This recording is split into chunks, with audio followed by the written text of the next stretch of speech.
नमस्कार, देश के सबसे विश्वसनीय और नंबर 1 शो शंखनाद में आपका स्वागत है। मैं हूं आपके साथ अर्पिता आर्या। यूपी चुनाव की सियासी तपिश बढ़ गई है और इसके केंद्र में है पूर्वांचल।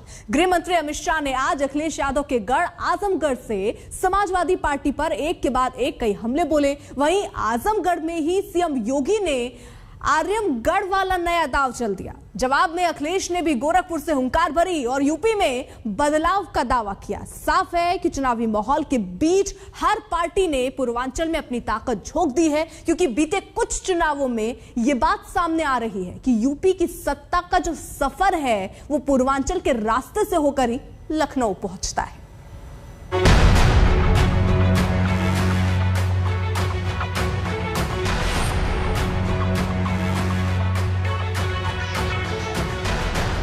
जेम का मतलब है जे से जिन्ना, ए से आजम खान और एम से मुक्ता। ये जन समर्थन दिखाई दे रहा है। ये बता रहा है कि आने वाले समय में परिवर्तन होना तय है। यह विश्वविद्यालय आजमगढ़ को सचमुच आर्यमगढ़ बना ही देगा, इसमें अब कोई संदेह होना ही नहीं चाहिए। एक एक बयान से समझिए कि यूपी के चुनाव में पूर्वांचल वाली पॉलिटिक्स का एजेंडा क्या है। इस समर में जिन्ना पर टकराव है, शहर का नाम बदलने वाला दांव है और विपक्ष की जुबान पर बदलाव है।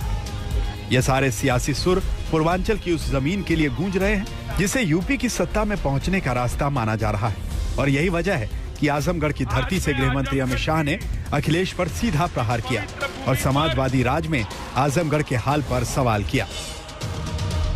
मित्रों, एक शुरुआत है परिवर्तन की।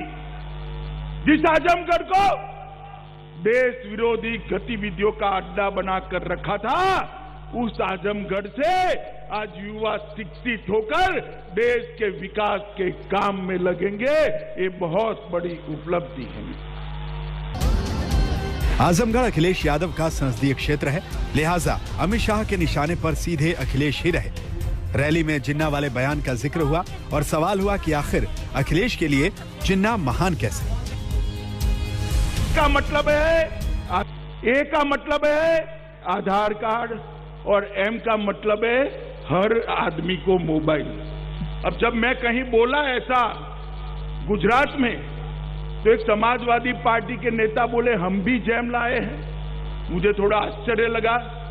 मैंने एक पत्रकार को पूछा कि भाई ये कौन सा जैम लाए, जरा जांच करो तो।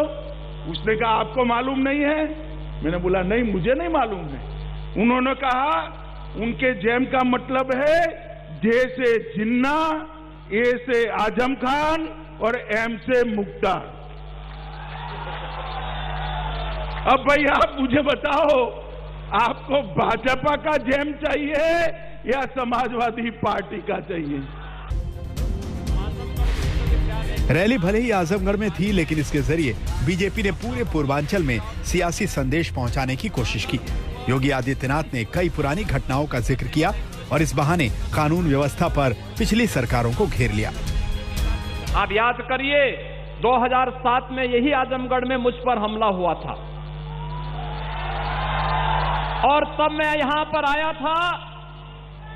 तब हम लोग आए थे यहां पर। उस समय सिबली नेशनल कॉलेज में अजीत राय की इसलिए हत्या हो जाती थी क्योंकि वह अखिल भारतीय विद्यार्थी परिषद का कार्यकर्ता था और उसने वंदे मातरम के लिए कहा था कि वंदे मातरम का गायन गणतंत्र दिवस पे होना चाहिए। लेकिन भाइयों बहनों, कॉलेज परिसर में ही प्रिंसिपल कार्यालय के पास ही उनकी हत्या हो जाती है और 1 महीने तक एफआईआर तक दर्ज नहीं होती थी। आज क्या किसी की हिम्मत है कि संघ से कोई सरेआम हत्या कर ले? आजमगढ़ के मंच से एक और बड़ा दांव योगी आदित्यनाथ ने चल दिया है। रैली में आजमगढ़ को आर्यमगढ़ कहा और इस बात की सुगबुगाहट शुरू हुई है कि क्या फैजाबाद की तरह अब आजमगढ़ का नाम बदलने की तैयारी कर ली गई है। तब माननीय अमित शाह जी ने कहा था कि पूर्वांचल एक्सप्रेसवे को ऐसे बनाएं कि जिससे वह आजमगढ़ के और पूर्वी उत्तर प्रदेश के विकास की बैकबोन बन जाए। आज पूर्वांचल एक्सप्रेसवे आपके विकास की धुरी बन रही है। आज आजमगढ़ में एयरपोर्ट बन रहा है, अंतिम चरणों में चल रहा है, लगभग 95% कार्य पूरा हो गया है। और भाइयों बहनों, यह विश्वविद्यालय जो आज यहां पर जिसकी आधारशिला रखी जा रही है, यह विश्वविद्यालय आजमगढ़ को सचमुच आर्यमगढ़ बना ही देगा, इसमें अब कोई संदेह होना ही नहीं चाहिए। आजमगढ़ का नाम बदलने को लेकर फैसला तो बाद में होगा, लेकिन बीजेपी के इस प्रचार के बीच अखिलेश सत्ता में बदलाव का दावा पूरे दम से भर रहे हैं। योगी के गढ़ गोरखपुर में उमड़ी भीड़ को देखकर अखिलेश का भरोसा और ज्यादा बढ़ा हुआ है। ये बता रहा है कि आने वाले समय में परिवर्तन होना तय है और बदलाव होके रहेगा। आज जनता निराश हुई है इनकी सरकार में। जो वादे किए थे वो वादे पूरे नहीं हैं। किसान की आय घटी है, किसान की आय दोगुनी नहीं हुई, डीजल पेट्रोल की कीमत बढ़ी है। जो लोग ये कहते थे कि महंगाई कम होगी, उन्होंने महंगाई बढ़ाई है। आज गरीब की जेब काट करके अमीरों की तिजोरी भरी जा रही है। इस अवस्था में गरीबों के लिए कोई जगह नहीं है। पूर्वांचल का सियासी रुख दिल्ली की सत्ता की दिशा तय करता है। यही वजह है कि पूर्वांचल में पार्टियों का जोर पूरा है और वो इस कोशिश में हर उस मुद्दे को उठा रही हैं जो जीत की राह आसान बना सके। वाराणसी से चित्रा त्रिपाठी के साथ आज तक ब्यूरो। पूर्वांचल की लड़ाई में विकास के दावे हैं, बदलाव का दम है। हर किसी की कोशिश है कि कैसे भी जनता को अपने पाले में लाया जाए, लेकिन इस कोशिश के बीच जमीनी समीकरण साधने में भी कोई पार्टी पीछे नहीं है। आजमगढ़ में जहां अमित शाह ने राजभर वोटों वाला दांव चला, तो गोरखपुर में अखिलेश निषाद वोटरों को लुभाते दिखे।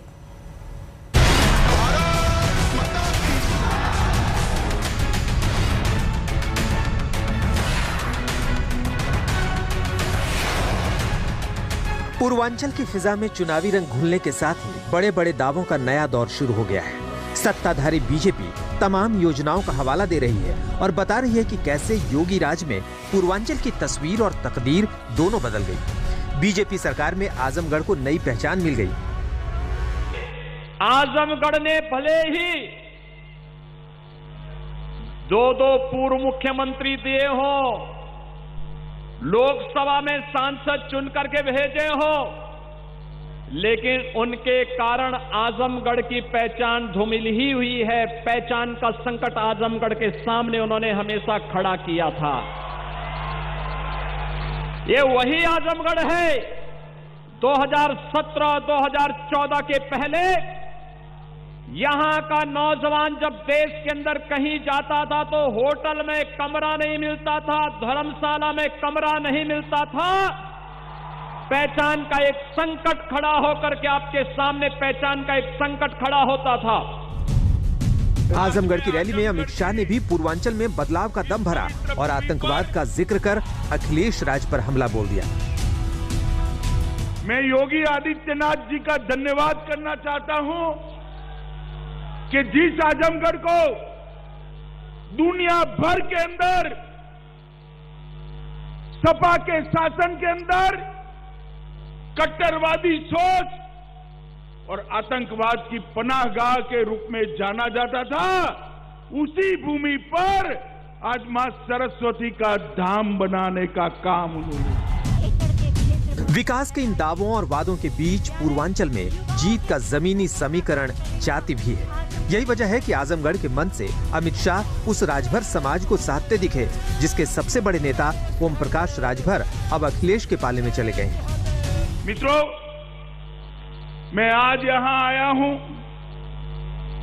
यहां पर एक नई यूनिवर्सिटी की स्थापना हो रही है। मैं योगी आदित्यनाथ जी को एक सुझाव देना चाहता हूं कि ही उत्तर प्रदेश की भूमि पर परदेशी आक्रांताओं को खदेड़ने का काम महाराज सुहेलदेव जी ने किया था। अगर ये यूनिवर्सिटी का नाम हम उनके नाम पर रखते हैं तो ये लोगों के लिए बहुत बड़ा संदेश। पूर्वांचल में किसी भी पार्टी की जीत में राजभर समाज की भूमिका बेहद अहम है। पूर्वांचल के जिलों में राजभर आबादी 12 से 22% के करीब है। गाजीपुर, चंदौली, मऊ, बलिया, देवरिया, आजमगढ़, जौनपुर, वाराणसी, मिर्जापुर और भदोही में राजभर समाज की अच्छी खासी संख्या है, जो 60 से ज्यादा विधानसभा सीटों पर अपना असर रखते हैं। यही वजह है कि आजमगढ़ में अमित शाह महाराजा सुहेलदेव के जरिए राजभर समाज को साधते दिखे। वहीं गोरखपुर पहुंचे अखिलेश यादव ने निषाद समाज का मुद्दा उठा दिया। ये चुनाव है और आजमगढ़ की जनता जानती है विकास किसने किया है। गोरखपुर की जनता इंतजार कर रही थी विकास का, लेकिन गोरखपुर में नाव से चलना पड़ रहा है। जिन नाव वालों ने बीजेपी को आगे बढ़ाया, उन नाव वालों का धोखा दिया बीजेपी ने। हमारे निषाद समाज के साथ छल किया, कपट किया, उनको धोखा दिया। और आज जिस गोरखपुर का विकास होना चाहिए था, केवल गोरखपुर नहीं उत्तर प्रदेश का विकास ठप किया है सरकार ने। इसलिए विकास के लिए मैं अपील करने आया हूं कि एक बार फिर समाजवादियों का सहयोग और समर्थन करें। दरअसल निषाद समुदाय के तहत निषाद, केवट, बिंद, मल्लाह, कश्यप, मांझी, गोंड जैसी उपजातियां आती हैं, जिनका सूबे की करीब 60 विधानसभा सीटों पर असर है। बीजेपी ने संजय निषाद को साथ लेकर निषाद समाज को अपने पाले में लाने की कोशिश की है, लेकिन पूर्वांचल में इस बड़े वोट बैंक पर अखिलेश यादव की भी नजर है और अपने जोरदार प्रचार के दम पर अखिलेश 2022 में चुनावी लड़ाई जीतने का दम भर रहे हैं। भारतीय जनता पार्टी को 24 की चिंता नहीं करनी चाहिए, 22 में जनता के सवालों का जवाब देना चाहिए। हर दल, हर नेता की कोशिश है कि पूर्वांचल में सियासी समीकरण को मजबूत बनाया जाए, ताकि पूर्वांचल के रास्ते यूपी की जीत का रास्ता निकल सके। वाराणसी से चित्रा त्रिपाठी के साथ आज तक ब्यूरो। पूर्वांचल के लिए हर पार्टी ने अपना मोर्चा खोल रखा है। आज अखिलेश यादव योगी के गढ़ में गरजे, जहां उनसे बात की हमारे संवाददाता समर्थ श्रीवास्तव ने। ये जो भीड़ मैं पीछे देख पा रहा हूँ, क्या ये गोरखपुर है? और गोरखपुर कुशीनगर की भीड़ क्या संदेश दे रही है? गोरखपुर और कुशीनगर की जनता ने मन बनाया है कि 22 में बदलाव होना तय है, और बदलाव इसलिए होगा कि भारतीय जनता पार्टी ने बड़े सपने दिखाए। उन्होंने अपने संकल्प पद से लेकर के जनता के बीच में कहा कि किसानों की आय दोगुनी होगी, कि नौजवानों को नौकरी रोजगार मिलेगा, महंगाई कम होगी। लेकिन आज 4.5 साल के बाद आप सच्चाई देखते हैं तो किसानों के साथ धोखा हुआ है, नौजवानों की नौकरी और रोजगार छिने हैं। वहीं व्यापारियों के लिए जो ईज ऑफ डूइंग बिजनेस जो कहा था, वो आज ठोको राज में जिस तरीके से व्यापारियों की हत्या हो रही, कोई उद्योगपति कारोबार करने के लिए तैयार नहीं है।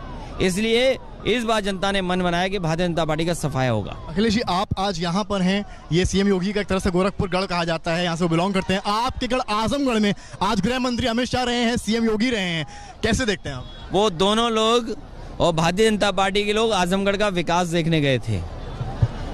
जो सरकार नाम बदलती हो, शिलान्यास का शिलान्यास करती हो, उद्घाटन के उद्घाटन करती हो, 4.5 साल के बाद भी मुख्यमंत्री जी ने आजमगढ़ में कोई अपना किया हुआ शिलान्यास का उद्घाटन नहीं किया, उनसे क्या विकास की उम्मीद करोगे? और जाते समय जब समय खत्म हो गया है, तो इसलिए इस समय उनकी कोई घोषणा जनता भरोसा नहीं करेगी।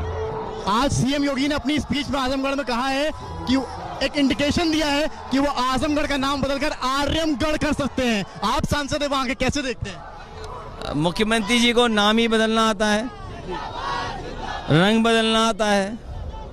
जो लोग नाम और रंग बदल रहे हैं, जनता इतना वोट डालेगी, इतना वोट डालेगी, सरकार बदल देगी। मुलायम सिंह यादव नेताजी, उनका बर्थडे है 22 को। शिवपाल जी भी लगातार जो है उन्होंने अपनी यात्रा स्थगित कर दी है। क्या 22 को कोई गुड न्यूज सुनने को मिलेगी? 22 में पार्टी का कार्यक्रम है, कार्यकर्ता और नेता हम आपस में नेताजी का जन्मदिन मनाते हैं, उस दिन कोई पॉलिटिकल काम नहीं होगा। पूर्वांचल को आप लगातार कवायद कर रहे हैं, भीड़ जैसे मैं देख रहा हूँ, आप देख सकते हैं भीड़ लगातार अखिलेश यादव का ये नारे यहाँ पर लगते हुए कि अखिलेश यादव, ये गोरखपुर और कुशीनगर की भीड़ में आपको दिखा रहा हूँ तस्वीरें, और अखिलेश यादव किस तरह से हाथ फैला रहे हैं, और ये भीड़ आप देख रहे हैं कि किस तरह से ये भीड़ पूरा उनका अभिवादन कर रही है। अखिलेश जी, पूर्वांचल पर तो फोकस है आपका, वेस्टर्न यूपी के बारे में क्या ख्याल है? जयंत यादव से क्या बातचीत चल रही है? देखिए, वेस्टर्न यूपी में मैं था मुजफ्फरनगर में, वहाँ के किसानों की भी गन्ने की समस्या है, अभी भी सरकार भुगतान नहीं करा पाई। आज जहाँ हम लोग कुशीनगर में खड़े हैं, यहाँ भी किसानों के गन्ने का भुगतान नहीं हुआ है। महंगाई पूरे प्रदेश में है, बेरोजगारी पूरे प्रदेश में है। तो भारतीय जनता पार्टी इस बार बच नहीं सकती। इन सवालों का जवाब भारतीय जनता पार्टी को देना पड़ेगा। जयंत यादव से बातचीत क्या हो रही है? मतलब उन्होंने कहा था 22 में बताएंगे, बहुत जल्दी आरएलडी के साथ भी जो बातचीत है वो पूरी होगी। प्रियंका गांधी का उनसे मिलना कोई इंडिकेशन? उससे क्या, ये स्वाभाविक है, कोई कॉमन प्लेस पर, पब्लिक प्लेस पे कोई किसी से मिल सकता है। आपके एक जिन्ना के बयान को लेकर बहुत कंट्रोवर्सी हुई, आप कुछ इस पर कहना चाहिए? जो बात मैंने कही वो पूरी दिखानी चाहिए थी, पूरी बात को दिखाया नहीं उन्होंने। अब ये जो जिंदाबाद के नारे लग रहे हैं, ये पूर्वांचल किसके पास जा रहा है? आखिरी सवाल। देखिए, वेस्टर्न यूपी से लेकर के पूर्वांचल तक भारतीय जनता पार्टी का सफाया होना निश्चित है, क्योंकि जनता ने मन बनाया है बदलाव का। 22 में बदलाव होके रहेगा। चुनाव का मौसम है, ऐसे में पार्टियां अपने हिसाब से मुद्दे तय कर रही हैं। हिंदुत्व के मुद्दे पर मचे घमासान के बीच अब महबूबा मुफ्ती की भी एंट्री हो गई है। महबूबा ने सलमान खुर्शीद के बयान का समर्थन किया, तो वहीं बीजेपी ने कांग्रेस शासन को आंशिक मुस्लिम राष्ट्र बता दिया।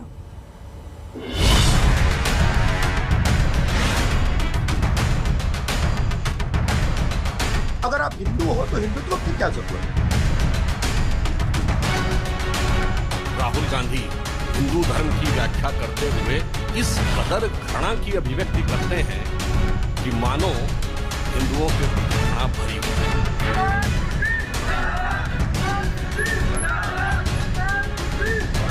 They have hijacked Hinduism in the name of their parties. They feel कि Hinduism and Hindutva is BJP and RSS। ऐसा नहीं है।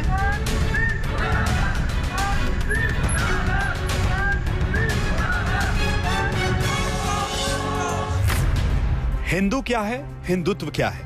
जब ये शब्द सियासी कसौटी पर आते हैं तो इसके मायने पार्टियों के हिसाब से बदल जाते हैं। अगर आप हिंदू हो तो हिंदुत्व की क्या जरूरत? ये नए नाम की क्या जरूरत? सबकी अपनी परिभाषा, अपनी सियासत है, सबका अपना वोट बैंक है। जिस विचार की आप बात कर रहे हैं यह अनादि है, अनंत है, और इसका परिचय यह है। अटल जी की पंक्ति कहकर बात समाप्त करूंगा। मैं आदि पुरुष निर्भयता का वरदान लिए आया भू पर, पै पीकर सब मरते आए, मैं अमर हुआ लो विष पीकर। अधरों की प्यास बुझाई है मैंने पीकर, वह आग प्रखर हो जाती दुनिया भस्म साथ, जिसको क्षण भरी छूकर। फिर भय से व्याकुल दुनिया ने आरंभ किया मेरा पूजन। मैं नर नारायण नीलकंठ बन गया न इसमें कुछ संशय। हिंदू तनमन, हिंदू जीवन, रग रग हिंदू मेरा परिचय। सड़कों पर संग्राम है और जिस पर बयानों का तड़का लग रहा है। फिर कर सकते हैं उनको आईसिस जैसी टेरर जमात के साथ। कम्युनल पार्टीज को कर सकते हैं, बिल्कुल। जो कम्युनल पार्टीज हैं, जो हिंदू मुस्लिम का झगड़ा करवाना चाहते हैं, जो लिंचिंग करते हैं मजहब के नाम पे, हिंदू मुस्लिम के नाम पे, उसको आप आईसिस के किसी और के साथ भी कंपेयर कर सकते हैं, because both of them kill people in the name of religion. Salman Khurshid की किताब से निकली आग सियासी गलियारों की तपिश बढ़ा रही है, जिस पर महबूबा मुफ्ती की एंट्री ने इस आग में घी का काम किया है। महबूबा ने खुर्शीद की आतंकी संगठनों से तुलना का समर्थन किया, तो वहीं सलमान खुर्शीद अब अपनी लिखी लाइनों के संदर्भ और व्याख्या कर रहे हैं। इसको धर्म को अटैक करना होता तो मैं धर्म को अटैक करता ना। धर्म की तो मैं तारीफ कर रहा हूँ। मैं कह रहा हूँ कि वो धर्म को अटैक कर रहे हैं। मैं कह रहा हूं कि मैं धर्म का सम्मान कर रहा हूं, वो धर्म को अटैक कर रहे हैं। तो अगर किसी को आपत्ति होनी चाहिए तो उनसे होनी चाहिए, जैसे मुझे उनसे आपत्ति है, क्योंकि वो हिंदू धर्म को अटैक करते हैं।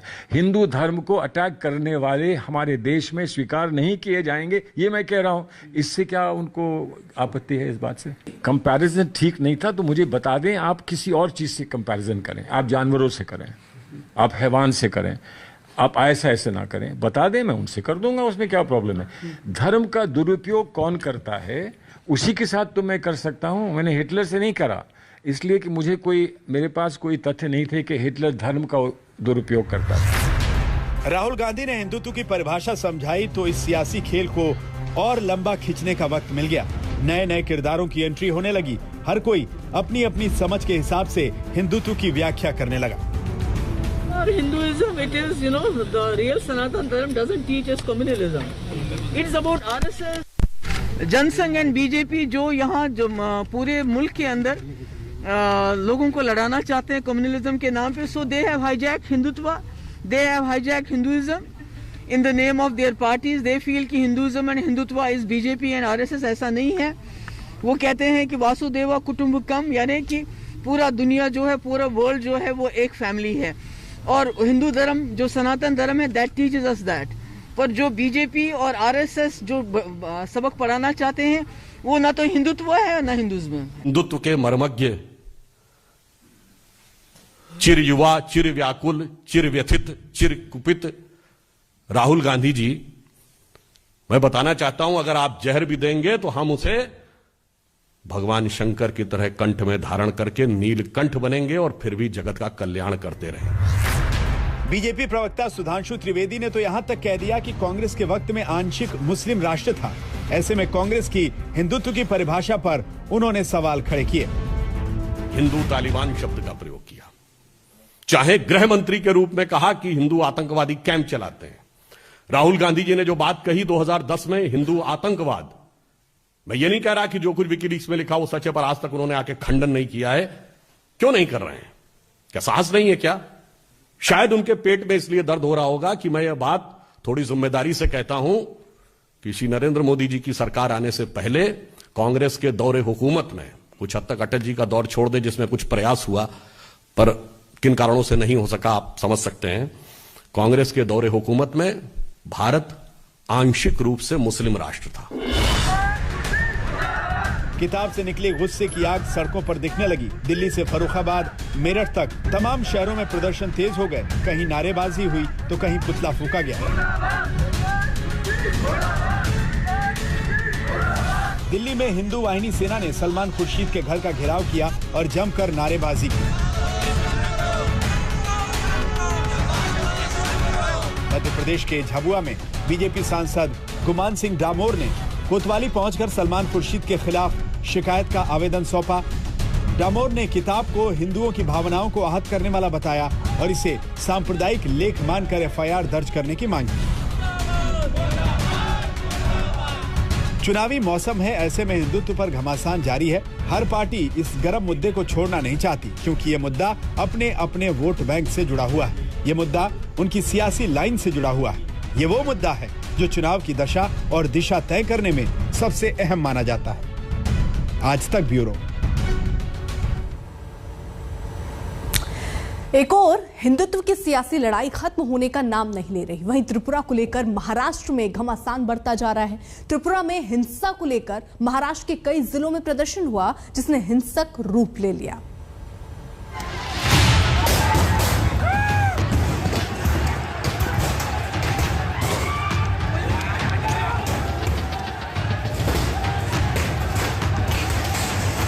मुद्दा त्रिपुरा का था, लेकिन आग महाराष्ट्र में लगनी शुरू हो गई. दुकानों में तोड़फोड़ हुई, पुलिस पर पथराव होने लगा.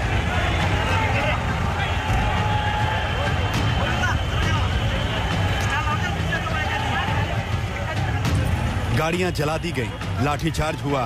देखते ही देखते कई इलाके हिंसा में तब्दील हो गए. सबसे बुरा हाल महाराष्ट्र के अमरावती का है. कल त्रिपुरा हिंसा को लेकर मुस्लिम संगठनों ने बंद का ऐलान किया था. जबरन दुकानें बंद कराई गई, लोगों से मारपीट की गई. इस दौरान प्रदर्शनकारियों ने पुलिस की गाड़ियों पर निशाना बनाया. वहीं पुलिस टीम पर पथराव किया जिसमें कई पुलिसकर्मी घायल हो गए.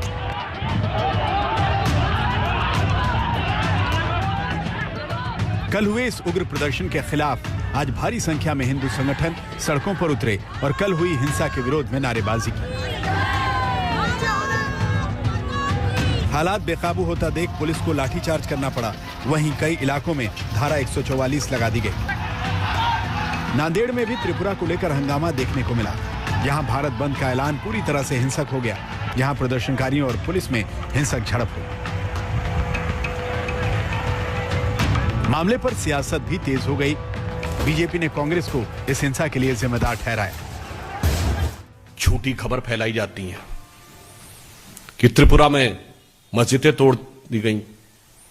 जांच में यह खबर पूर्णतः निराधार पाई जाती है, परंतु उसको लेकर महाराष्ट्र में सांप्रदायिक हिंसा तक हो जाती है. तो हम ये पूछना चाहते हैं कि मान्यवर, आप अपने कार्यकर्ताओं को प्रशिक्षण दे रहे हैं अथवा हिंदुत्व के प्रति अवमानना का प्रशिक्षण शिविर चला रहे हैं। ये एक षड्यंत्र पूर्वक चलाए जा रहे अभियान का हिस्सा है। अन्यथा बयान, किताब, सोशल मीडिया पर दुष्प्रचार और दंगे एक साथ नहीं हो सकते। और याद करिए 2012 में यही मुंबई था, उसका वही आजाद मैदान था जहां अमर जवान ज्योति तोड़ी गई थी। किस आधार पे? एक झूठी खबर उस समय सोशल मीडिया पे सर्कुलेट हो गई थी। तब भी उनकी सरकार थी, आज भी उनकी सरकार है। बहरहाल इलाके में तनाव है, जिसे देखते हुए भारी सुरक्षा बल की तैनाती की गई है। आज तक ब्यूरो।